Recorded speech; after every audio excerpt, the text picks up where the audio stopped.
Bamanyare chana muso demseni makroba. Renouveau la membra Mali kono Mali kokan. Maoma ki solembe ana sanka inkono. Ka ubela jelen fu. Aw be yoro. Akera Mali kono lay. Mali kono walima Mali kokan. Kile hera ala ka di amma. Biye sibriye je kalo tile mɔgɔ ani naani san 2021 an bɔra ka sali kɛ sisan lamɛnjɛrɛ jɛkulu ne bɛ yafa deli kɛ aw ye ka segin ka yafa deli aw ye ka deli masa Ramani fɛ ɲinan kɔ san caman an ka jɛ ka sali in ka kɛ ɲɔgɔn fɛ ala ka hinɛ tabaw la ala ka an yɛrɛ ya ka an ta don kɔnɔ ala kana an to janfa la ala ka jamana in basigi banabagatɔw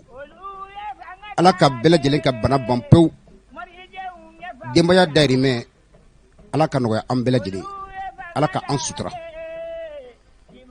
haminan fɛn o fɛn b'an na ni ɲuman don ka deli masa Ramani fɛ ala ka hamina in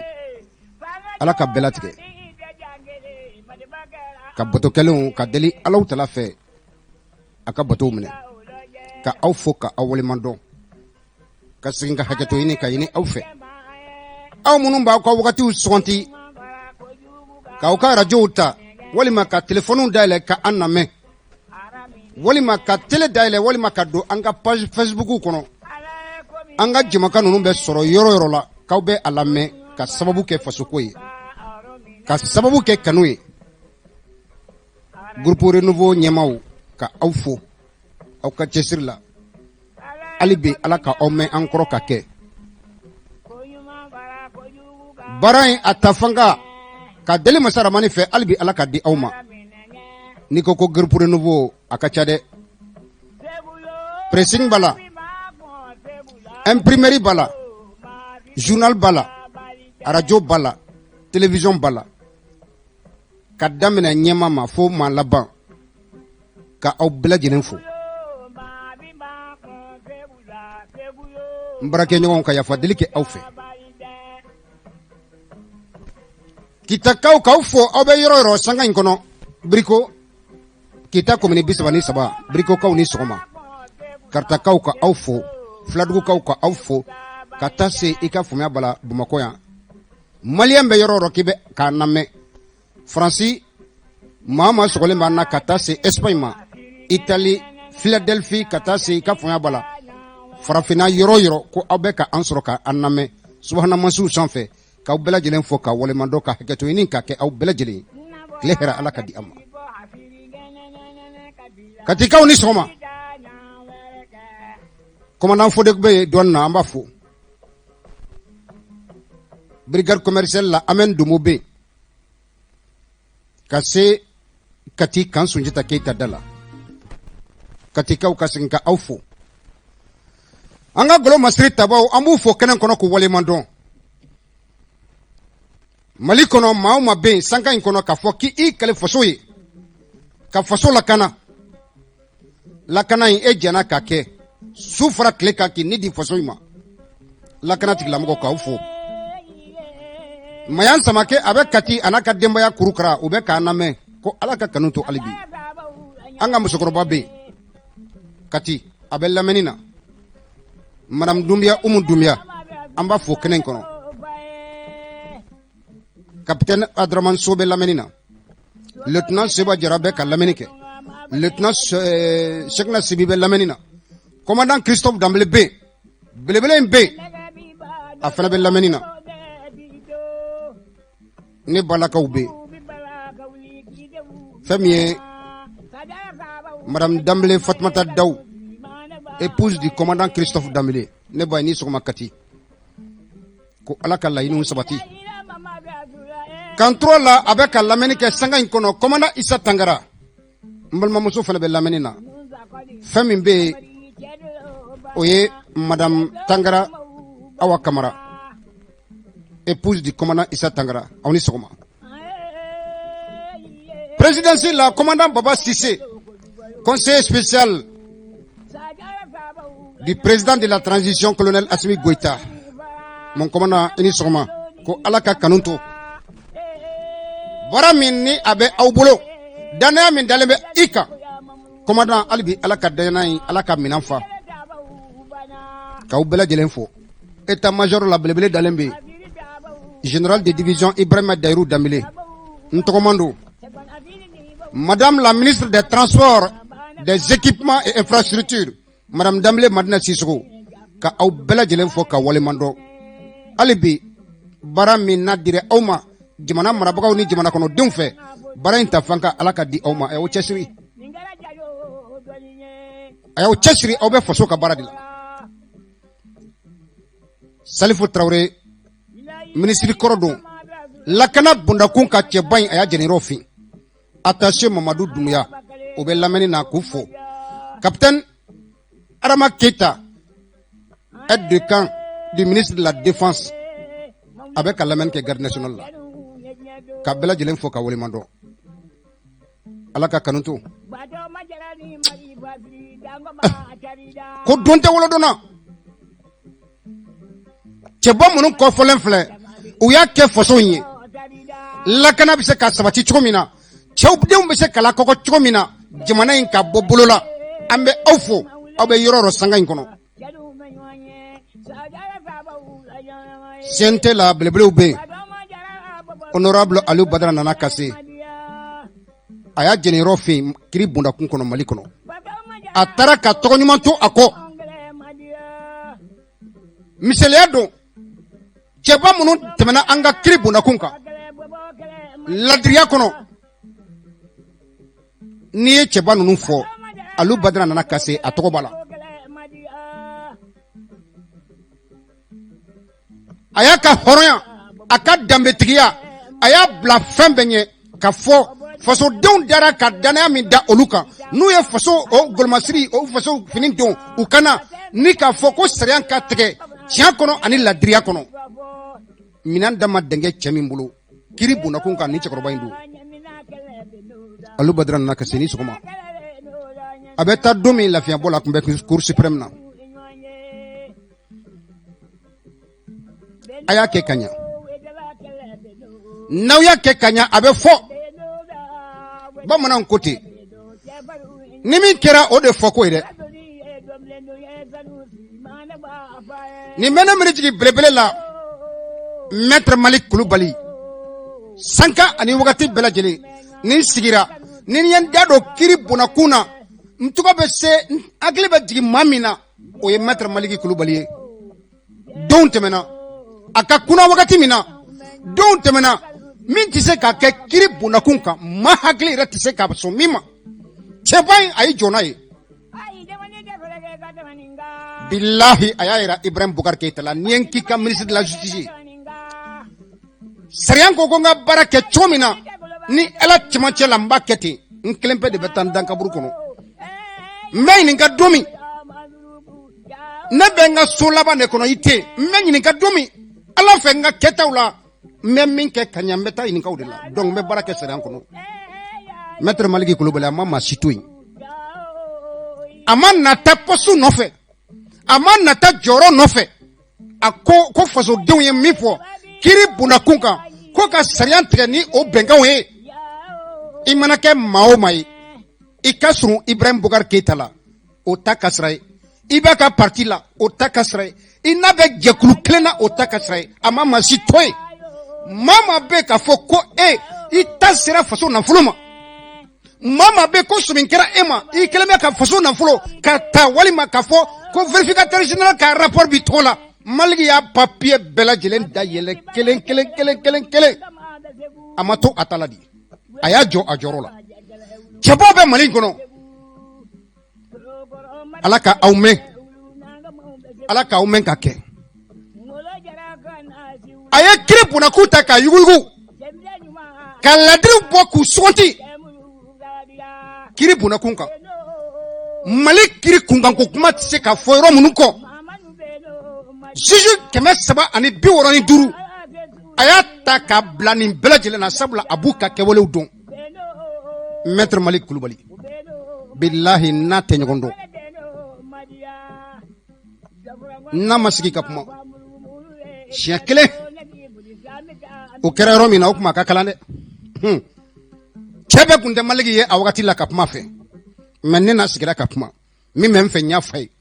Blasrali kan asurla. Soriye chay. Ko soriye waraye. Général de corps d'armée Amadou Aya Sanogo fane waraye. Ne teridu. Kunu ani bi ani sini. Agblenembe wakati minantria inya sama. Anogora wakati minatria imbe kasama. Bo ali sini tria imbe sama. Mon général nisokoma. Madame Sanogo asanatu dumia be lameni na sanga inkono. Bazila. Ne bay nisokoma. Ko chawbe. Ko ka sorasi finindo. Ka golo masiri tabo ka finindo. A cheya done. Mais asimi fene oye chedoyi. Ka sorasi finindo otike che. Ka diplôme bauta. Ka josa I kamankoro otike che. Ka faso kanu. Ka ira faso diuna. Ni aukoko ne Mali de do. An niso jalenu. Ka sabu ke mami be faso ta ka daikola. Mami be faso kanu do idusukuna. O ka cheya dafara. Asimi fene chey. Mbalmao Kairaola ka fo émission faso kungandu. Kunyon kono émission avec sigi sien kele. Kubara mono me jamana kono. Mu fora jamana ma. Mu kera jamana kono. Jamana marabaw ye muke. Amme nyon blasra ka nyon soro kenen kono ka blasra like. Kenen aya di jekuluma. Munum be nuk makaw tero jansro. Munum be nikma menene mula. Munum be nuka hake menene be ula. Anye kena dale oluye.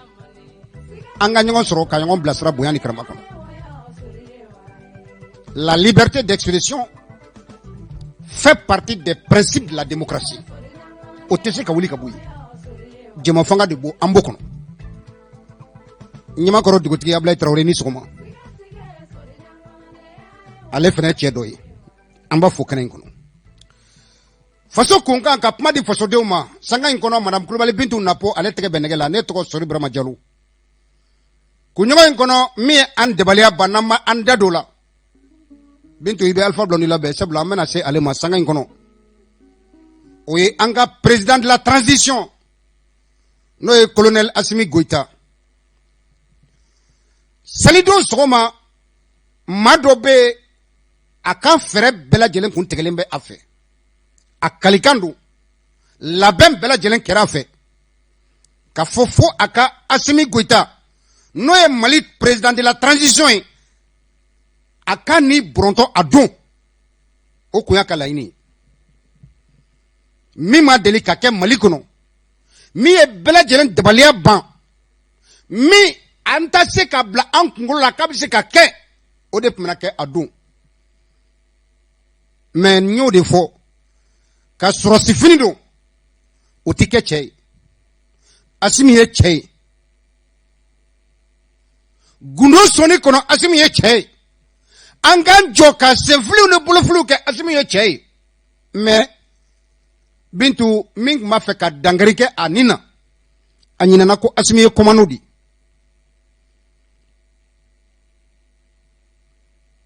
du o katame ka boy Assimi ye finitigi ye jelatigi do jamana kontigi do sanga inkono nta do ibise ka blay hakila chumina kibe muruta kibe ta otigila mo kibusu ko obara benya ebulu ali ala reteso Assimi Goïta ayaka ketauke lakana tigila mo na fraka nyiningale be romi kuma mna di au ma romina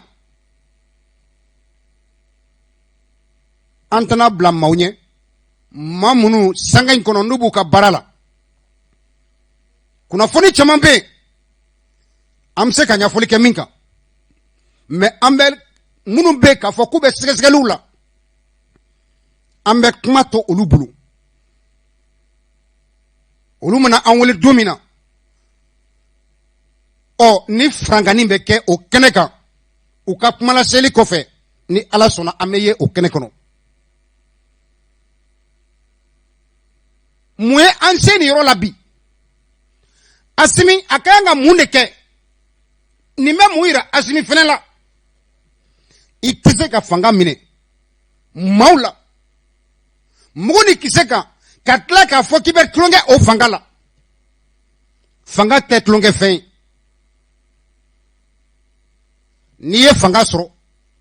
i bɛ fanga kɔrɔsiyɛn i bɛ fanga lakana a ye Asimi lajɛ n'a bɛ bɔ a bɛ bɔ mobili min na a y'a ka cortège lajɛ a bɛ bɔ cogo min na lakana tigilamɔgɔ minnu b'a kɔ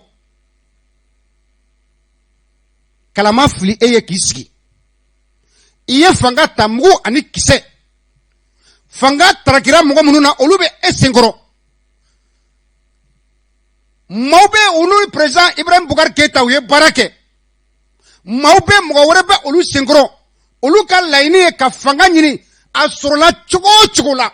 hali n'u bɛ Mali janfa ka fanga in ka ɲini olu bɛ e senkɔrɔ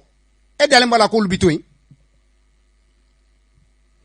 hali n'i ye a f'u ɲɛna ko k'u denw kɛ saraka ye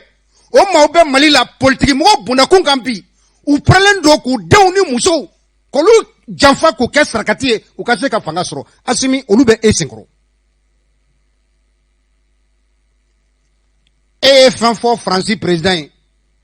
farafinna kurukara président ma se ka min f'a ye i ma kuma o y'i da de i ka dɛdɛli kɛra jaabi ye o président bi jɛɲɔgɔnw fana b'e la président na farafinna minnu ka laɲini ye sanga ni wagati bɛɛ lajɛlen fanga in a ka tiɲɛ e bolo sabula i nana k'i bɛ Mali bila bundakun min kan ni a ɲɛna olu sirannen don sɔrɔsi wɛrɛw fana bɛ olu ka jamanaw kan ni e ta ɲɛna Mali kɔnɔ o tɛna kɛ misaliya ye o sɔrɔsiw fana fanga min bɛ olu bolo olu k'a ɲini k'o dafiri Asimi jugu ka ca Mali kɔnɔla tɛ dɛ Mali kɔ kan miliw b'i senkɔrɔ nin jugu don i kɔlɔsi an bɛ bilasirali kɛ bonya ni karama kɔnɔ Asimi bɛna don min an ye tɛgɛrɛ fɔ ko tare tare mais bi a ka bon hakili ma ko mɔgɔ de sɔrɔla ka fɔ salidonyaba in na yɔrɔ jumɛn yɛrɛ fana la an ka misiriba kɔnɔ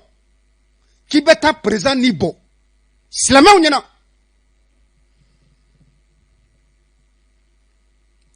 nin ye leçon dɔ ye Alpha Blondy ko ten ko n'u ye tɛgɛrɛ fɔ k'i layɛlɛ u bɛ tɛgɛrɛ fɔ k'i lajigin dɛ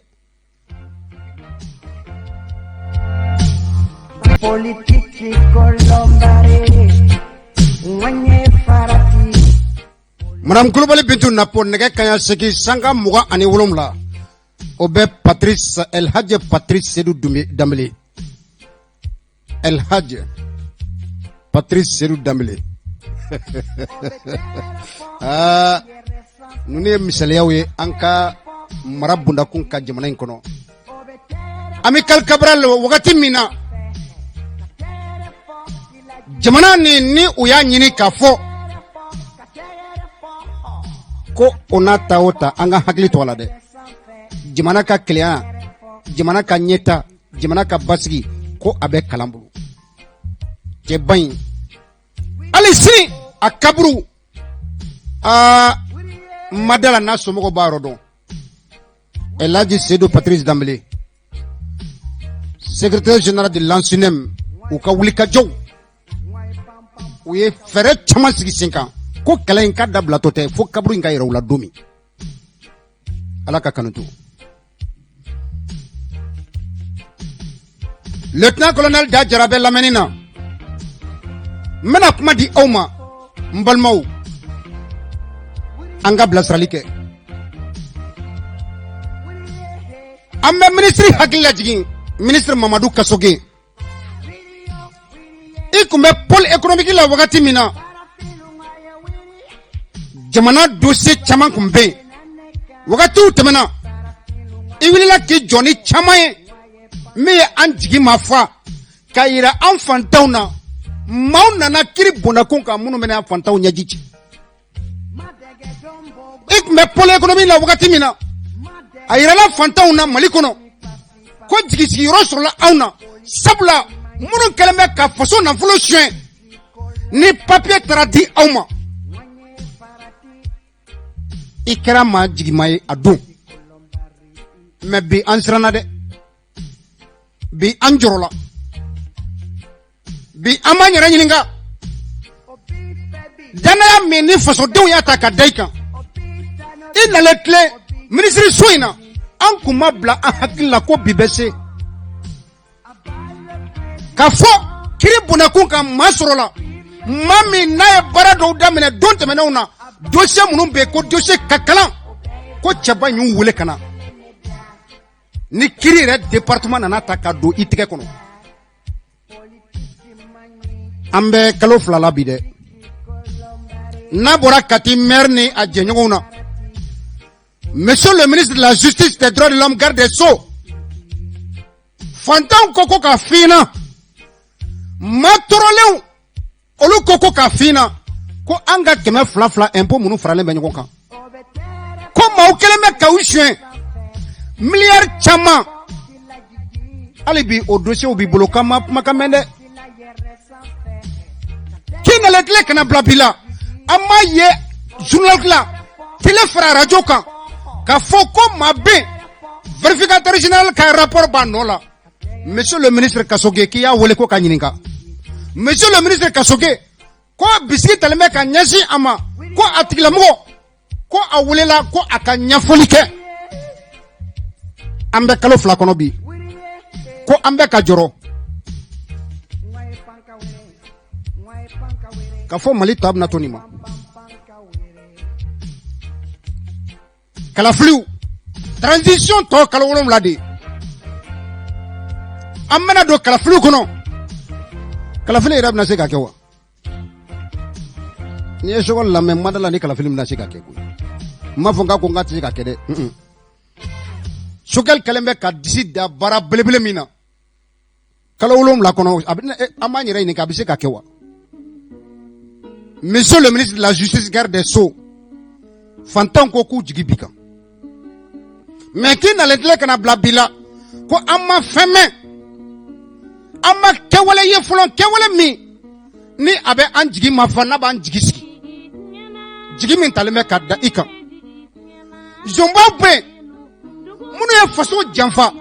Zimbabwe munu ye anka armée janfa a musaka kata kake otaye politique mo bola officier bola général bola. Monsieur le ministre dossier nunu abela jelen dalembe amanya reininga barami na kalfalembila bara ya bera se ka kewa mun denkelena ni manunu te wele kiribu na kunka ala e dongo dodan ko do bena mimbe an nyina ni dossier ko ala e dongo dodan ibaye ambetam free fam fitininka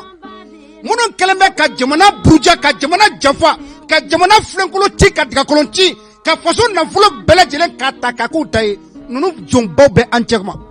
nunu jombo be ka yela au senkoro nunu jombo be ka donga boke auka nunu tesran ou terminer ou tayege jamana be joninga ne tay hagle jigini samni silema oni sukuma outrage magistrat mokede ala sikisoko ntai ka hakli jigi ni ministre hakli jigi sabula ankeleme ka jigi do takadam Mamadou Kassoge ka namak makamme mogoma wole mogoma nyininga dantegali make ambe pmade ansie kuma inde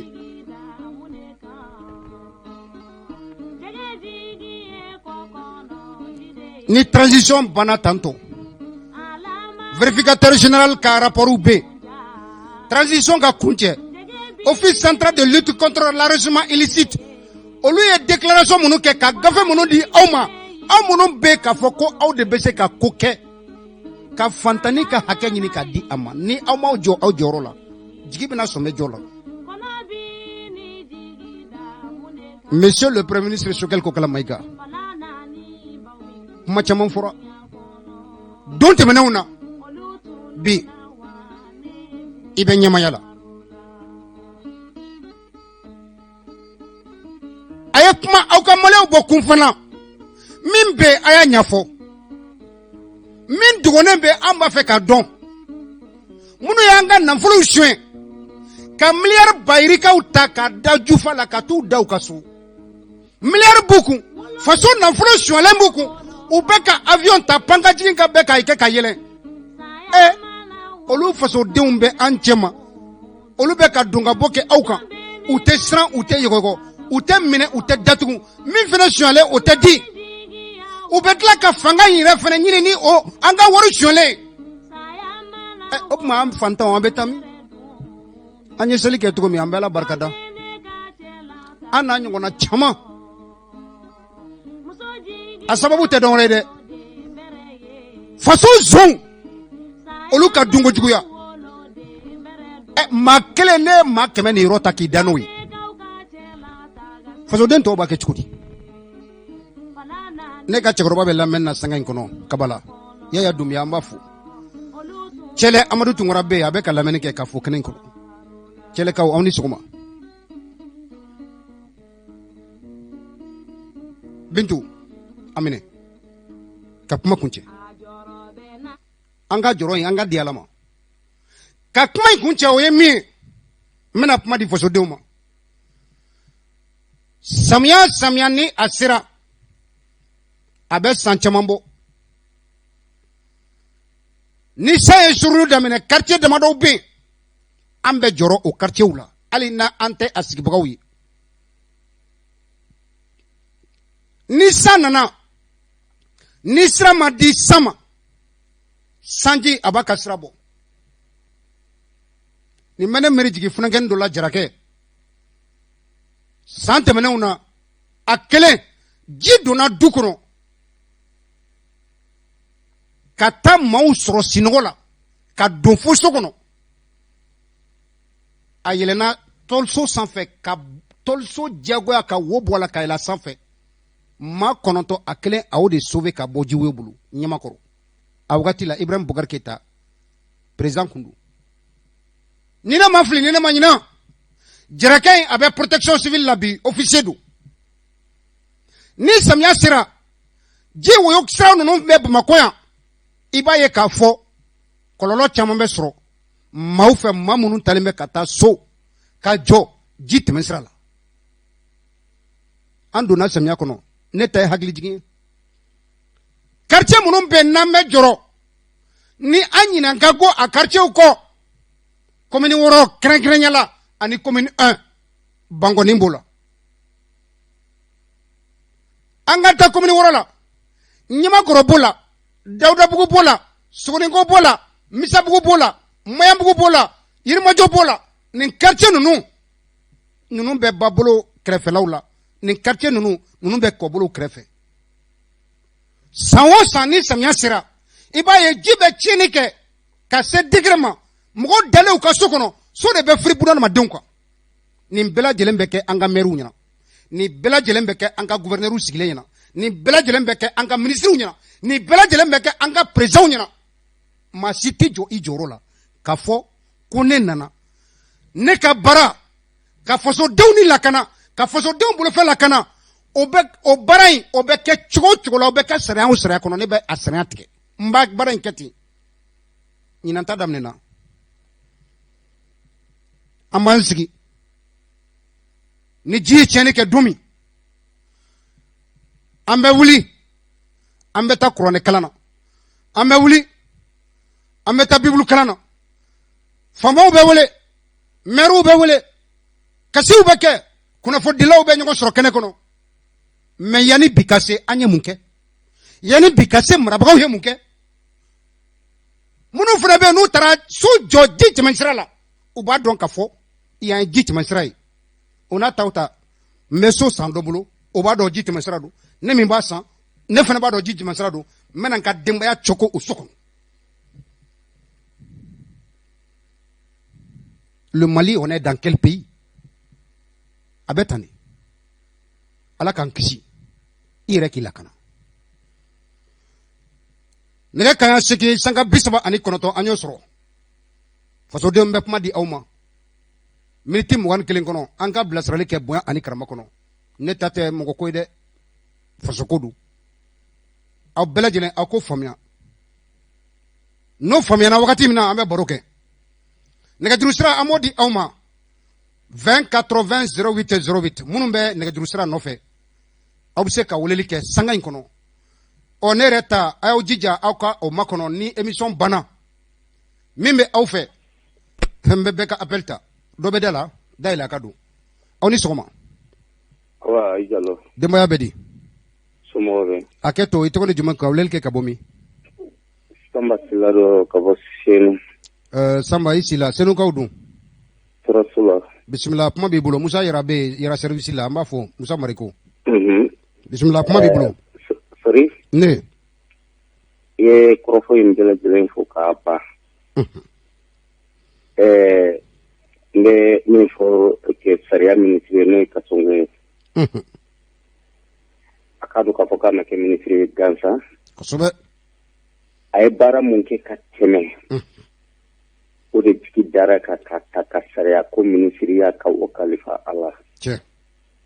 N'a kɛra minisiri ye n'a ɲinana. I yɛrɛ ka kuma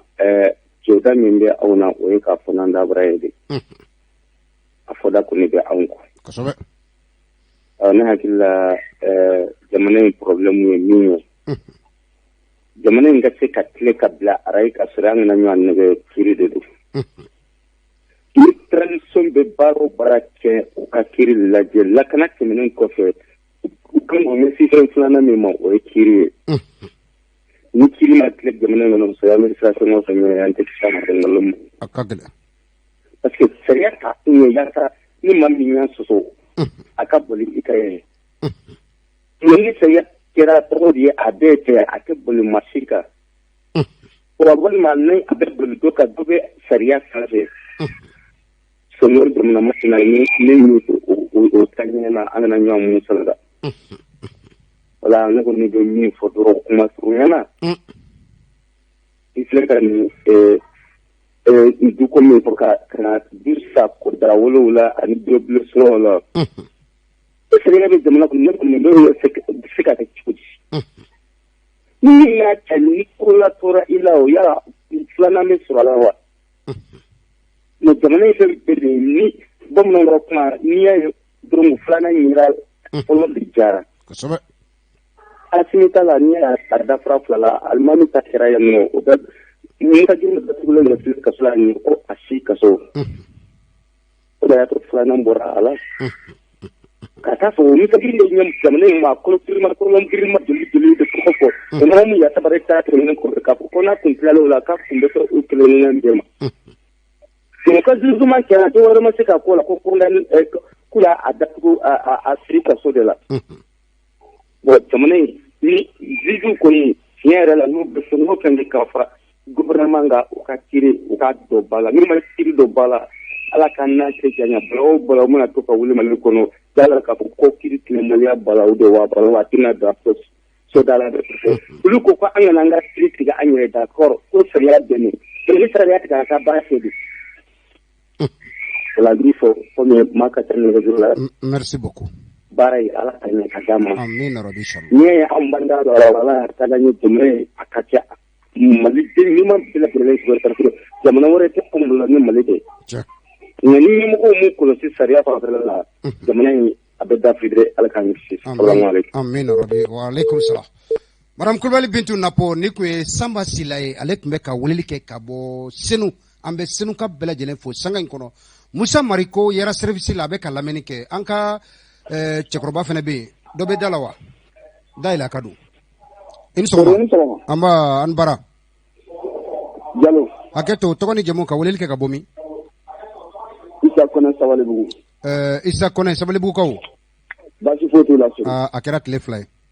O kɛra soli. Bismillah i bɛ faso kunkan kɛnɛ kɔnɔ kuma b'i bolo Isa Kone.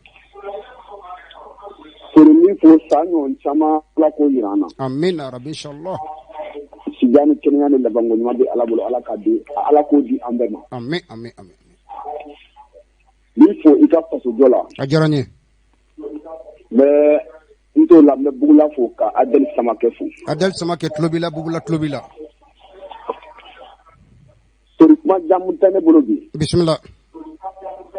Mais transition mɔgɔ minnu bɛ sisan Assimi Goïta n bɛ a n'a jɛɲɔgɔnw bɛɛ fo Ala k'a n'u bɛɛ lakana. Amina rabi inshallah Ala k'o dɔn minɛ. Mais min fɔ an ka kiiritigɛlaw ɲɛna. U k'a kɛ Ala kama fɛn min bɛna ka Assimi Goïta sɛgɛrɛ ni a tigi bɛ bolola bi u ka bɔ k'a fɔ nin tigi yɛrɛ jɔn de don a bɔra min a tɔgɔ a ba tɔgɔ a fa tɔgɔ k'o di an tulo ka siri a kana kɛ jakumabo ye k'a datugu siri parce que Ala ka hinɛ Yata Bari la o ka ko datugulen filɛ siri a kɔni fɔra ko kiiri tigɛra anw tɛ foyi kalama nin cɛ in ka ko la sori ne yɛrɛ ma se ka nin faamu Mali misiriba kuturu sori nin cɛ in a donna cogo di mais ka i pan mɔgɔw kunna ka doni muru nin cogo la ka sori kuma in yɛrɛ fɔ Mali kuma in fɔ Mali sori wallahi ni yɛrɛ ni image ye sori sori tiɲɛna ne kɔni ma se k'a faamu ne kɔni bɛ dugawu kɛ Hasimi ye halisa a k'i janto a yɛrɛ la i y'a fɔ cogo min fanga ye fɛn fasugu min ye fanga tɛ ka a négliger fanga tɛ sɔn o ma o kɔni ne ka faamu cogoya sori tiɲɛ yɛrɛ la sori dan b'i la quoi wallahi. Merci beaucoup. Sori min fo. A diyara n ye. Kone. Madame Kulibali Bintu Napo ne kun ye Isa Kone entré do i ka fanga b'a la depuis wagati jan kanu in bɛ senna hali bi ko Ala ka kanu to Mohamed Dramane Traoré ministère de la justice la n dɔgɔ Ala ka kanu to hali bi Ala k'aw mɛn ka kɛ baara ta fanga Ala ka di aw ma hali bi an b'an kolonkolon émission faso kunkan fasodenw kuma bɛ aw bolo an ka ɲɔgɔn bilasira bonya ni karama kɔnɔ faso ko don foyi t'an bolo ni Mali in tɛ tagayɔrɔ tɛ an na bilen nationalité kelen pe de bɛ yen o ye Mali ye bisimila dayɛlɛ a ka don a ni sɔgɔma ani sɔgɔma denbaya bɛ di baasi foyi tɛ alhamdulillah Espagnekaw don Mustafa Jara baasi foyi t'o la alhamdulillah an bara an ba awa i bɛ faso kunkan kɛnɛ kɔnɔ kuma b'i bolo ayiwa tabarikala n bɛ fɛ k'an da don aw ka baro la bisimila kuma b'i bolo Mustafa yana an ka don fɔlɔ an b'an ka président féliciter a tulo b'a la a sera k'a ka terroriste nana binkani min k'a a sera k'a yɛrɛ ka sang-froid garder ça c'était un acte kosɛbɛ k'a ka a bila hakili la n'a ye tulonkɛ dɔrɔn min bɛ nin kɔfɛ o de ka jugu ni nin Ala k'an kisi o ma n'a kɔni tulo bɛ ne ka fɛngɛ la ne ka conseil ye min ye o k'a kɛ fɛn bɛɛ kɛ ka France gɛn n'a ma France gɛn en tant que l'armée française bɛ Mali la a kɛrɛfɛ ils vont tout faire ka kojugu k'a la s'il veut se mettre à l'abri a ka France gɛn ka bɔ yen fɔlɔ élection fo kuma ka dabila fɔlɔ pewu dugu t'an bolo an bɛ na taa élection kɛ ni mun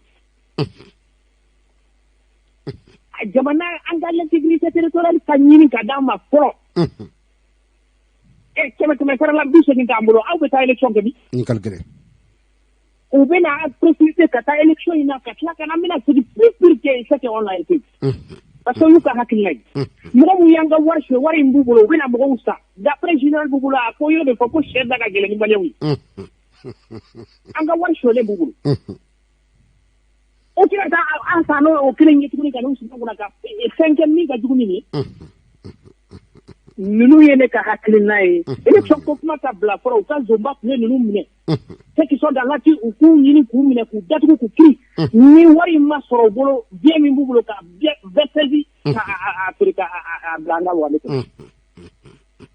o ye ne ka hakilina ye Sori Ibrahim vous allez m'excuser l'intervention diyara dɔɔni merci beaucoup Jara ko Ala ka kanu to Espagnekaw olu fana fɛla filɛ nin kun ye Mustafa Jara ye ale tun bɛ ka weleli kɛ ka bɔ Espagne. Sajan Konare a bɛ lamɛnni na sanga in kɔnɔ ka taa se Musa Sidibe Balaba France fɛn min ye Demba Soare a fana bɛ lamɛnni na ka taa se Tumani Sisoko ani Cheikh Sidi an b'u bɛɛ lajɛlen fo ne dɔgɔkɛ yɛrɛ fana bɛ yen Mamadou Diallo ka fɔ hali bi ka taa se Madame Sidibe Bajalo Jakite a fana bɛ France u bɛ ka lamɛnni kɛ sanga in kɔnɔ k'u bɛɛ lajɛlen fo ko waleɲuman fasoko de an ta ye foyi tɛ an bolo ni Mali in tɛ dayɛlɛ a ka don an b'a an bara an b'a tɔɔrɔ su la wa sori Burama Fofana Falajɛ Burama ye Fofana Falajɛkaw dun baasi la bisimila kuma b'i bolo Burama sori en tant que Asimi n'a ɲɛsinnen don Mali ma ne y'a kalifa Ala ma Ala min tɛ kalifa tiɲɛ a dira tigi ma wallahi foyi t'a sɔrɔ c'est-à-dire mɔgɔ b'a fɔ ko maliyɛn b'i fɛ an b'i fɛ an t'i fɛ laban o ye nkalon ye maliyɛn n'i kɛra Mali fɛ maliyɛn bɛ t'i fɛ fo ka t'i ta mais n'an y'i ye c'est-à-dire sira wɛrɛ kan i t'an balo dɛ an t'i balo i kɔni y'an ka président ye mais an ka nasɔngɔ a t'i b'i fɛ yen anw yɛrɛ de b'i sara en tant que Asimi a bɛ Mali ko la sori an y'a kalifa Ala la Ala min tɛ kalifa tiɲɛ amen a dira tigi ma donc Ala de fɛɛrɛtigiw ka fɛɛrɛ a bɛɛ tigi ye Ala de ye n'o tɛ fɛn o fɛn bɛ fɔ ko in na a taara k'o dan nin ye mɔgɔ ŋaniya dugutigi dɔ de ye a kelen tɛ dɛ a n'a ka complices de don donc an bɛ min ɲini u fɛ u k'a se mɔgɔ mɔgɔ ni sen yela la walla i ni min ka kan a ka k'i la an kɔni dɔ wɛrɛ t'an bolo k'o fɔ dɛ k'a fɔ ko garde corps fɛn wɛrɛ olu bɛɛ ye jɔn ye an y'a kalifa Ala de la a dira tigi ma kuma fɔ de kɔfɛ n'a y'i tile Mali an y'a kalifa Ala la mais n'a ye Mali bila a n'a yɛrɛ bɛ ɲɔgɔn bolo Ala ka tile hɛrɛ amina rabi inshallah Fofana bɛɛ n'i ka tiɲɛ ka fɔ faso ka jɔ fasodenw ka kuma di aw ma n dɔgɔ Kasim Tarawele radio Kiledu la a fana bɛ lamɛn na sanga in kɔnɔ ko hali bi Ala ka kanu to Ala ka jamana in basigi Bubula a bɛ lamɛn na ka taa se Ismaila Fane ma minnu bɛ sanga in kɔnɔ k'u bɛ ka ɲinini kɛ nɛgɛjuru sira fɛ n'u ma se ka don an bɛ hakɛto ɲini kɛ aw fɛ sabula an y'a ɲini aw ka tɛmɛ cakɛyɔrɔ ka nɛgɛjuru sira ye o la gɛlɛya kelen tɛ o sɔrɔli la 20 80 08 08 Madame Kulibali Bintu Napo a tɛgɛ bɛ nɛgɛ la ne tɔgɔ Sori Burama Diallo faso kunkan don fasodenw kɛnɛ ye aw ta ye a bila ka don an sɔgɔma an sɔgɔma sori somɔgɔw Vieux Sidibe somɔgɔw bɛ di o bɛ tɔɔrɔ su la sori k'i fo i tun bɛ Biriko wa i tun bɛ yɔrɔ jumɛn non n tun kan ka taa Wasolo nin mais a ma se k'a ɲɛ sɔrɔ sori d'accord Ala ka siɲɛ wɛrɛ nɔgɔya amina yarabi bisimila i bɛ faso kunkan kɛnɛ kɔnɔ kuma b'i bolo Vieux sori k'i fo fɔlɔ a diyara n ye ka radio lamɛnbaga ni jɛkulu bɛɛ lajɛlen fo u bɛɛ lajɛlen folikan mɛn Vieux n bɛ Bugula fo ka Burama Fofana fo u bɛɛ lajɛlen tulo bɛ folikan na k'a fɔ bɛɛ lajɛlen Ala ka samara jira an kɛnɛ bɛɛ lajɛlen amina rabi bɛɛ ka samɛ foli bɛ ɲɔrɔ amina rabi o mɛnna sori ne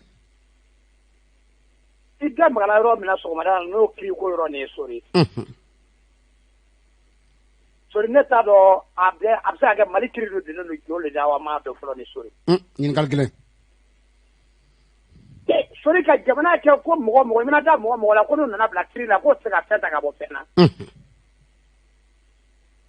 mais an y'a ye i b'a fɔ i y'a fɔ cogo min na an b'a ye sa moto soɲanaw ni téléphone soɲanaw ani 20 ni 30 tigiw olu bɛ na sori olu bɛ ɲininka wa dɔw bɛ don kaso la koyi mais sori ne bɛ ɲininkali la ne ko an bɛ bakɛlen ko kuma ninnu miliyari 1000 ko kuma ne ko sori tiɲɛ de don wa ou bien nkalon de don ɲininkali gɛlɛn ko miliyari 1000 ko nin kɛra dundali kukala de ko maa tɛgɛ tɛ se ka maga a la wa kuma in dossier ka girin mais mun na tɛgɛ tɛ se ka maga nin dossier na a dossier mun na tɛgɛ tɛ se ka maga a la de sori ka kalan ko mɔgɔ bɛ Mali kɔnɔ mɔgɔ min b'a la justice la ko mɔgɔ min bɛ se k'i tɛgɛ maga n'a sori Ingalgele. Nebo mumeni ko la de so mu ne ba ko la ka ko tira nya so mu ba la de. Ah. Mfana ba nyira yin ngamindo ha. Ko ba mo bu so ko sigala wolu ka bani mari to de ya. Madam so men min na mi fo critical o nyina. Madam Kulbal ko wakati suru na ke gitelea. Ah sorry ka ba kuma la men na mi fo critical o nyina so na ma se ka ni to se ko ni ta. Ai dara ma siga to se ta mari ko ja ko no ai ka mari ya betui. So ana ka clear na ba ni be ka jibna ko to so. Amina rabbi. Sirbe. Madame Kulbali Bintu na po nege kanya sigi sanga bidru ni saba anyo soro émission faso kunga kene kono ale beke malaba e ka bela jelen fo ka awole mando antay hagli jigi